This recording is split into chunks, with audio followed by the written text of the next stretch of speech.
جی کھڑے اچھا بولو جی بولیے. الحمدللہ آپ کا بیان سنا بڑا مشکل اور اچھا انسپائرنگ تھا بہت. لیکن معافی چاہتا ہوں میرا جو سوال تھے کوئی احتیاط طور پہ نہیں تھے, ایک علمی طور پہ حقیقت جاننا تھا آپ سے, کیونکہ آپ الحمدللہ بیان کرنے والے بہت ہیں لیکن اس طرح کھل کے بیان بھی کریں اور لوگوں کی انوائٹ بھی کریں کہ بھائی اپنے سوال جواب اچھا ہوگا. جی میرا بیسیکل سوال تھا, آپ نے کہا قبر میں جانے کے بعد بھی سوال کیے جاتے ہیں مردے سے, تو کچھ ایسے سوال ہیں میرے کہ جیسے کہ سمجھیے کیا سوال کرنے کے لیے یا یہ جو کچھ بھی پوچھنا ہے اس کے لیے کیا خبر ضروری ہے, اور اس خبر میں ہی مردے کو اٹھا کے یہ سوال کیے جاتے ہیں یا اس کی روح پہ ہوتا ہے یہ سب؟ جی.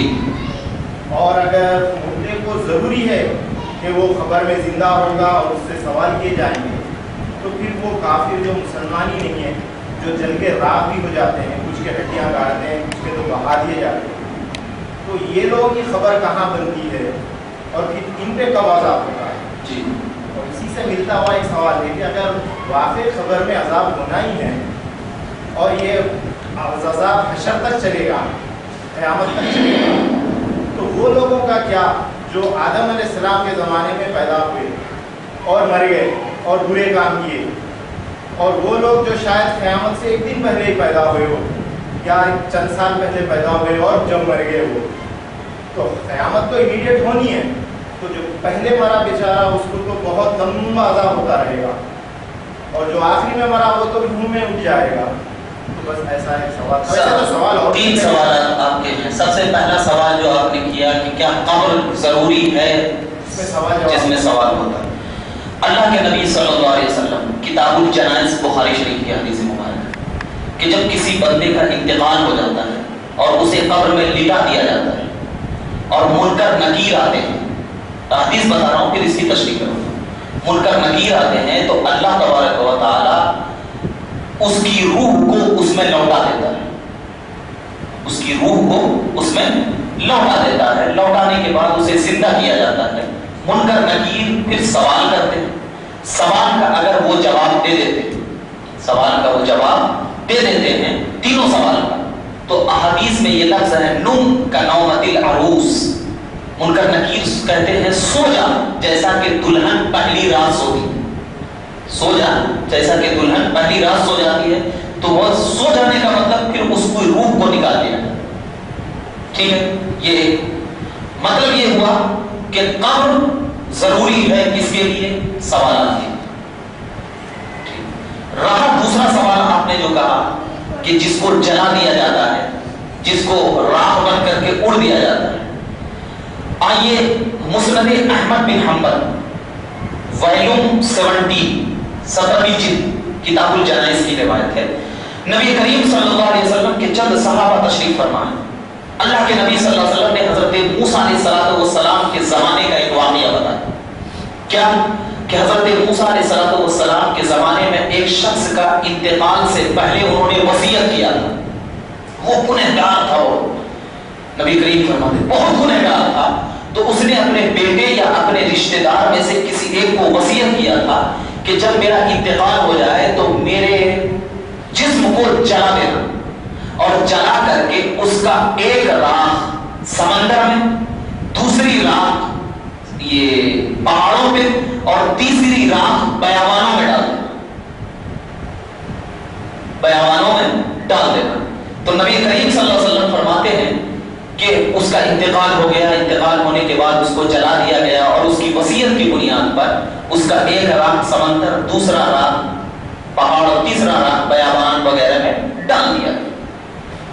اس سے پوچھا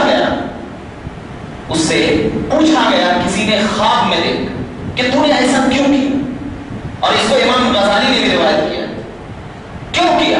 تو اس شخص نے کہا کہ میں گنہگار تھا, میں نے خوف سے ایسا کیا کہ میری راکھ پھیل جائے گی تو مجھے عذاب نہیں ہوگا.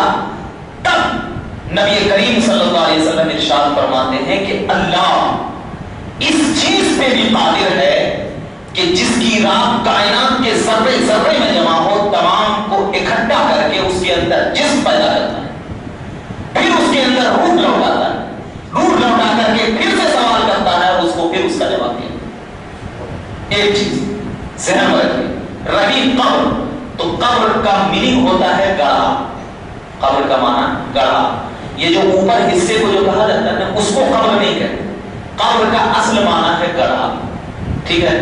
تو اب پتا کیا چلا کہ اگر کسی کی راہ کہیں بھی چلی جائے اس کو اللہ جمع کر دیتا ہے، کیونکہ قرآن کہتا ہے ان اللہ علی کل شیء قدیر، بے شک اللہ ہر چیز پہ قادر ہے۔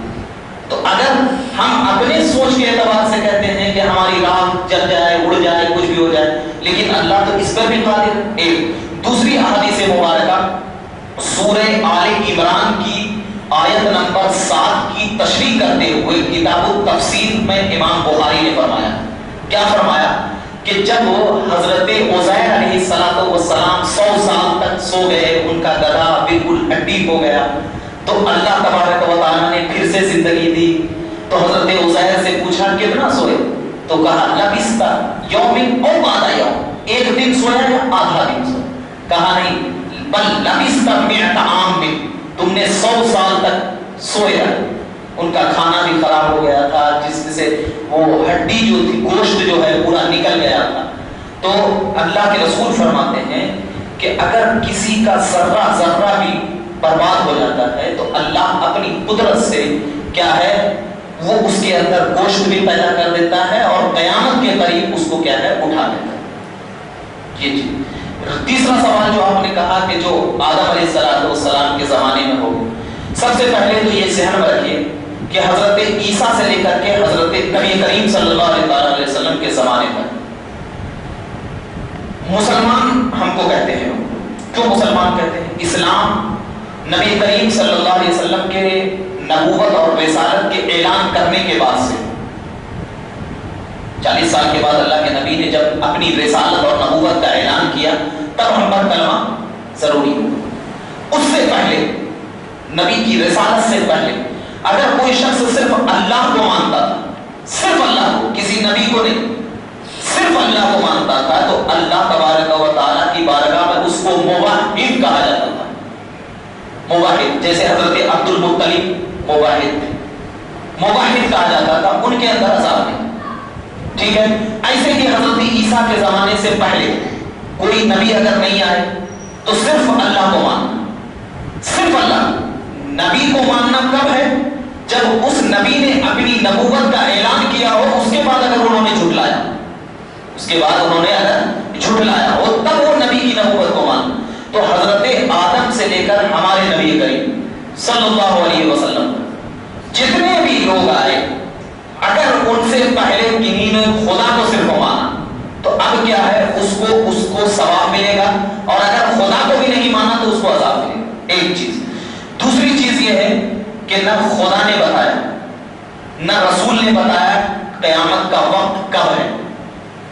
خدا نے بھی وقت نہیں بتایا، رسول نے بھی وقت نہیں بتایا، تو ہم یہ فیصلہ نہیں کر سکتے کہ ہو سکتا ہے کہ قیامت کے قریب ایک شخص آیا ہو ایک دم بالکل اور فوراً قیامت آ جائے، یہ نہیں۔ خدا بہتر جانتا ہے کہ اس میں حکمت کیا ہے، اللہ رب العزت بہتر جانتا ہے کہ اس کی حکمت کیا ہے۔ کیوں؟ اس لیے کہ اللہ تبارک و تعالیٰ نے جب دنیا بنائی، کائنات بنائی، انسانوں کو بنایا، تو بنانے سے پہلے اس کے اعمال کو جانتا تھا، اس کے علم اس کے اندر موجود تھا۔ یعنی ہماری عمر 60 سال ہے یا ہم کیا کریں گے تو یہ کرنا اللہ جانتا تھا، تو ہمارے کیے کے اعتبار سے ہماری تکلیف کرنا ہے۔ سمجھ میں آ رہی بات آپ کو؟ تو کوئی یہ نہیں کہے گا کہ ہم ابھی ایمان لائے، ہو سکتا ہے قیامت، ہو سکتا ہے ابھی ہی قیامت آ جائے، ابھی ہی قیامت آ جائے۔ تو جس کو جو چیز ہوگی، تو جو پہلے آئیں گے اس کا حساب و کتاب بھی پہلے ہوگا قیامت میں، جس پہلے ہوں گے اس کا حساب و کتاب بھی پہلے ہوگا۔ تو یہاں پہ ہمیں لیٹ ہو رہا ہے تو وہاں پہ بھی تو لیٹ ہوگا نا، حساب و کتاب کے اعتبار سے وہاں بھی ہوگا نا۔ اسی لیے حدیث سے فرمایا گیا کہ آخر میں نبیوں میں سب سے آخر میں کوئی جنت میں اگر جائیں گے تو حضرت سلیمان علیہ السلام جائیں گے۔ کیوں؟ اس لیے کہ ان کی حکومت پوری دنیا میں، پوری کائنات میں ان کی حکومت تھی، پوری دنیا کے انہوں بادشاہ تھے، تو سب کا حساب و کتاب ہونے کے بعد تو جو پہلے آیا تو اس کا کا حساب و کتاب بھی پہلے، جو بعد میں آیا اس کا حساب و کتاب بھی بعد۔ سمجھ میں آ گئی بات؟ اور کوئی ہے؟